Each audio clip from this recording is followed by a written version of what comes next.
the Elliots and Armstrongs did convene. They were a gallant company. Ballad of Johnny Armstrong. Without noticing the occupations of an intervening day or two, which, as they consisted of the ordinary sylvan amusements of shooting and coursing, have nothing sufficiently interesting to detain the reader, we pass to one in some degree peculiar to Scotland, which may be called a sort of salmon hunting. This long-shafted trident called a waster, or leister. The long spear is used for striking, but there is a shorter, which is cast from the hand, and with which an experienced sportsman hits the fish with singular dexterity, is much practiced at the mouth of the Esk, and in the other salmon rivers of Scotland.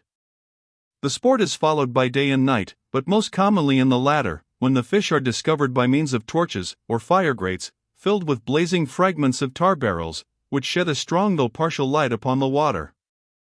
On the present occasion, the principal party were embarked in a crazy boat upon a part of the river which was enlarged and deepened by the restraint of a millware, while others, like the ancient bacchanals in their gambols, ran along the banks, brandishing their torches and spears, and pursuing the salmon, some of which endeavored to escape up the stream, while others, shrouding themselves under roots of trees, fragments of stones, and large rocks, attempted to conceal themselves from the researches of the fishermen. These the party in the boat detected by the slightest indications. The twinkling of a fin, the rising of an air bell, was sufficient to point out to these adroit sportsmen in what direction to use their weapon. The scene was inexpressibly animating to those accustomed to it, but as Brown was not practiced to use the spear, he soon tired of making efforts, which were attended with no other consequences than jarring his arms against the rocks at the bottom of the river, upon which, instead of the devoted salmon, he often bestowed his blow. Nor did he relish, though he concealed feelings which would not have been understood, being quite so near the agonies of the expiring salmon, as they lay flapping about in the boat, which they moistened with their blood. He therefore requested to be put ashore, and, from the top of a hew or broken bank, enjoyed the scene much more to his satisfaction. Often he thought of his friend Dudley the artist, when he observed the effect produced by the strong red glare on the romantic banks under which the boat glided. Now the light diminished to a distant star that seemed to twinkle on the waters, like those which, according to the legends of the country, the water-kelpie sends for the purpose of indicating the watery grave of his victims. Then it advanced nearer, brightening and enlarging as it again approached, till the broad flickering flame rendered bank, and rock, and tree, visible as it passed, tinging them with its own red glare of dusky light, and resigning them gradually to darkness, or to pale moonlight, as it receded. By this light also were seen the figures in the boat, now holding high their weapons, now stooping to strike, now standing upright, bronzed, by the same red glare, into a color which might have befitted the regions of pandemonium. Having amused himself for some time with these effects of light and shadow, Brown strolled homewards towards the farmhouse, gazing in his way at the persons engaged in the sport, 2 or 3 of whom were generally kept together, one holding the torch, the others with their spears, ready to avail themselves of the light it affords to strike their prey. As he observed one man struggling with a very weighty salmon which he had speared, but was unable completely to raise from the water, Brown advanced close to the bank to see the issue of his exertions. The man who held the torch in this instance was the huntsman, whose sulky demeanor Brown had already noticed with surprise. "Come here, sir. Come here, sir. Look at this ane. He turns up aside like a sow," such was the cry from the assistants when some of them observed Brown advancing. "Ground the waster wheel, man. Ground the waster wheel, haut him down, ye hinna the pith o' a cat," were the cries of advice, encouragement, and expostulation, from those who were on the bank, to the sportsman engaged with the salmon, who stood up to his middle in water, jingling among broken ice, struggling against the force of the fish and the strength of the current, and dubious in what manner he should attempt to secure his booty.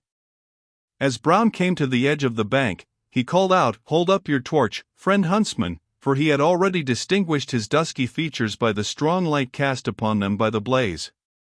But the fellow no sooner heard his voice, and saw, or rather concluded, it was Brown who approached him, than, instead of advancing his light, he let it drop, as if accidentally, into the water.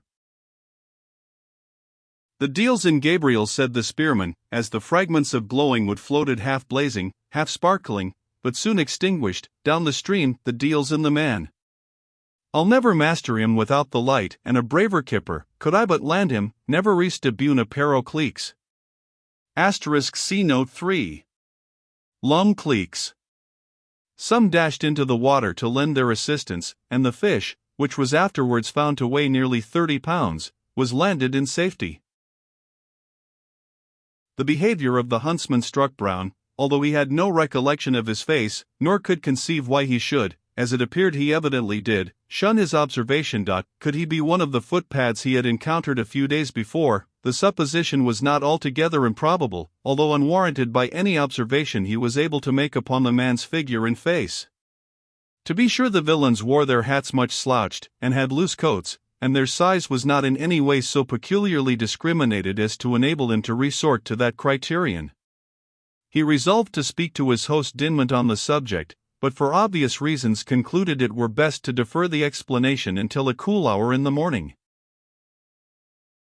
The sportsmen returned loaded with fish, upwards of 100 salmon having been killed within the range of their sport.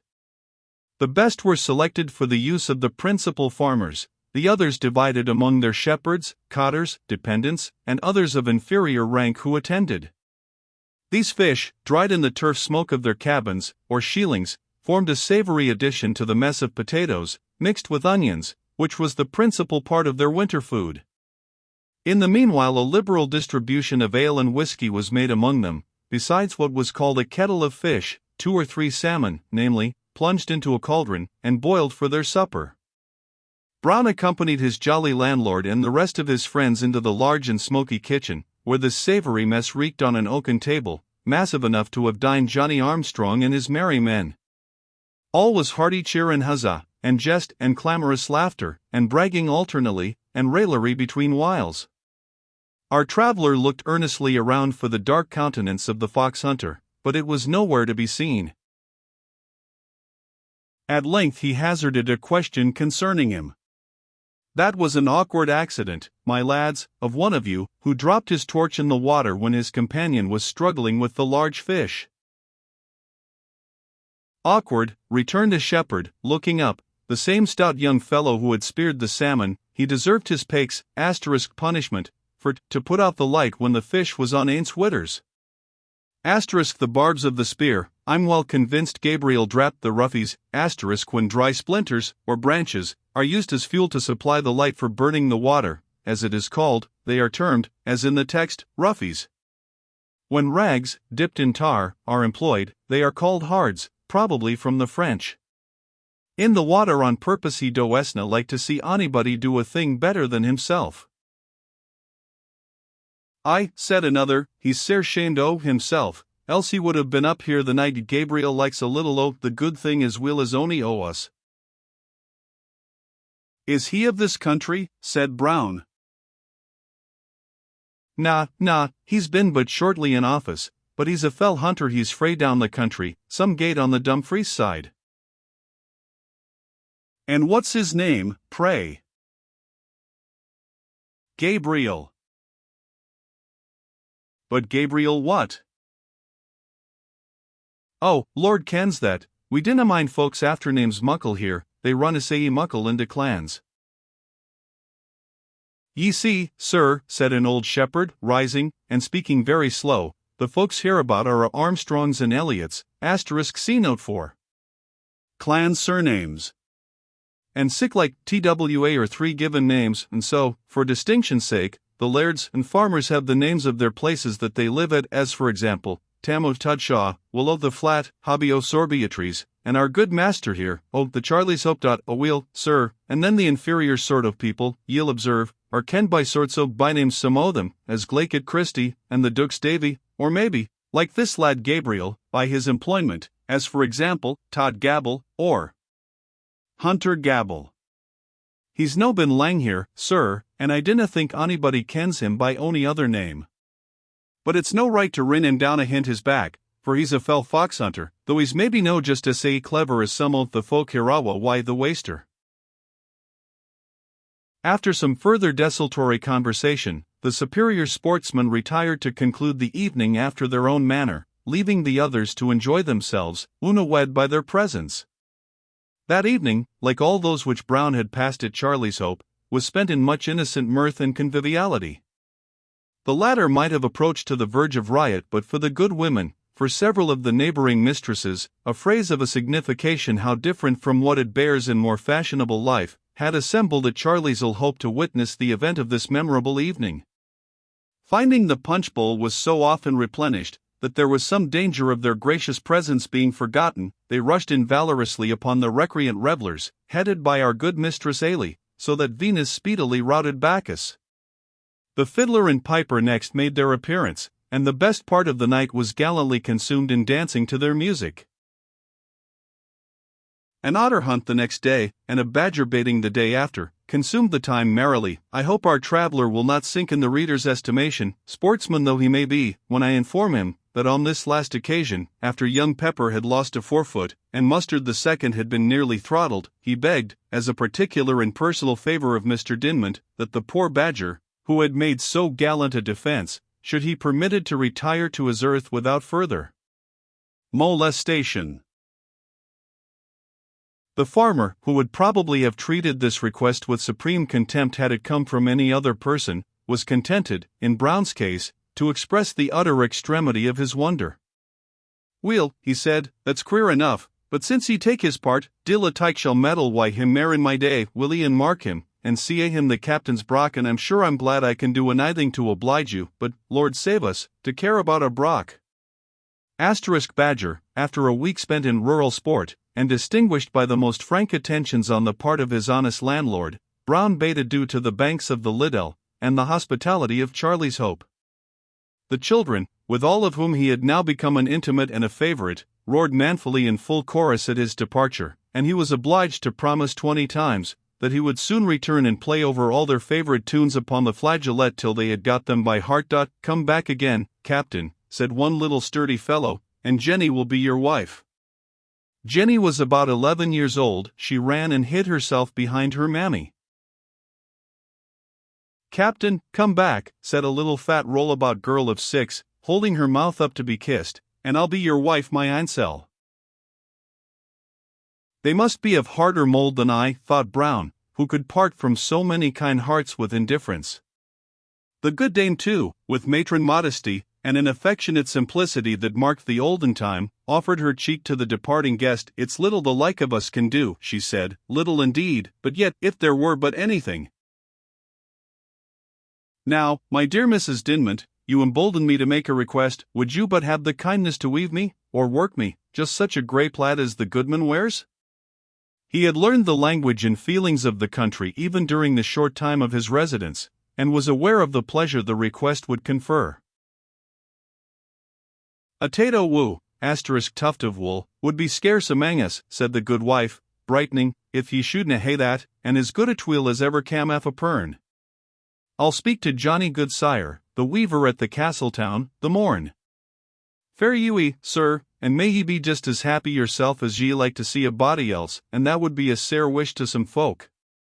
I must not omit to mention that our traveller left his trusty attendant Wasp to be a guest at Charlie's Hope for a season. He foresaw that he might prove a troublesome attendant in the event of his being in any situation where secrecy and concealment might be necessary. He was therefore consigned to the care of the eldest boy, who promised, in the words of the old song, that he should have a bit of his supper, a bit of his bed, and that he should be engaged in none of those perilous pastimes in which the race of Mustard and Pepper had suffered frequent mutilation. Brown now prepared for his journey, having taken a temporary farewell of his trusty little companion. There is an old prejudice in these hills in favor of riding. Every farmer rides well, and rides the whole day. Probably the extent of their large pasture farms, and the necessity of surveying them rapidly, first introduced this custom, or a very zealous antiquary might derive it from the times of the Lay-o the Last Minstrel, when 20,000 horsemen assembled at the light of the beacon fires. It would be affectation to alter this reference. But the reader will understand it was inserted to keep up the author's incognito, as he was not likely to be suspected of quoting his own works. This explanation is also applicable to one or two similar passages, in this and the other novels, introduced for the same reason. But the truth is undeniable: they like to be on horseback, and can be with difficulty convinced that anyone chooses walking from other motives than those of convenience or necessity. Accordingly, Dinmont insisted upon mounting his guest and accompanying him on horseback as far as the nearest town in Dumfriesshire, where he had directed his baggage to be sent, and from which he proposed to pursue his intended journey towards Woodbourne, the residence of Julia Mannering. Upon the way he questioned his companion concerning the character of the fox hunter, but gained little information, as he had been called to that office while Dinmont was making the round of the Highland fairs. He was a shake-rag-like fellow, he said, and, he dared to say, had gypsy blood in his veins, but at ony rate he was none o' the smacks, rogues, that had been on their quarters in the moss. He would ken them weel if he saw them again. There are some no bad folk amang the gypsies too, to be sick a gang, added Dandy. If ever I see that old randletree of a wife again, I'll gie her something to buy tobacco. I have a great notion she meant me very fair after a dot. When they were about finally to part, the good farmer held Brown long by the hand, and at length said, Captain, the woos say will up the year that it's paid of the rent, and we have naething to do wi' the rest o' the siller when Ailey has had her new gown, and the bairns their bits o' duds, clothes. Now I was thinking of some safe hand to put it into, for it's ower muckle to wear on brandy and sugar. Now I have heard that you army gentlemen can sometimes buy yourselves up a step, and if a 100 or TWA would help ye on such an occasion, the bit scrape o' your pen would be as good to me as the siller, and ye might just take your ain time o' settling it. It wad be a great convenience to me. Brown, who felt the full delicacy that wished to disguise the conferring an obligation under the show of asking a favor, thanked his grateful friend most heartily, and assured him he would have recourse to his purse, without scruple, should circumstances ever render it convenient for him. And thus they parted with many expressions of mutual regard.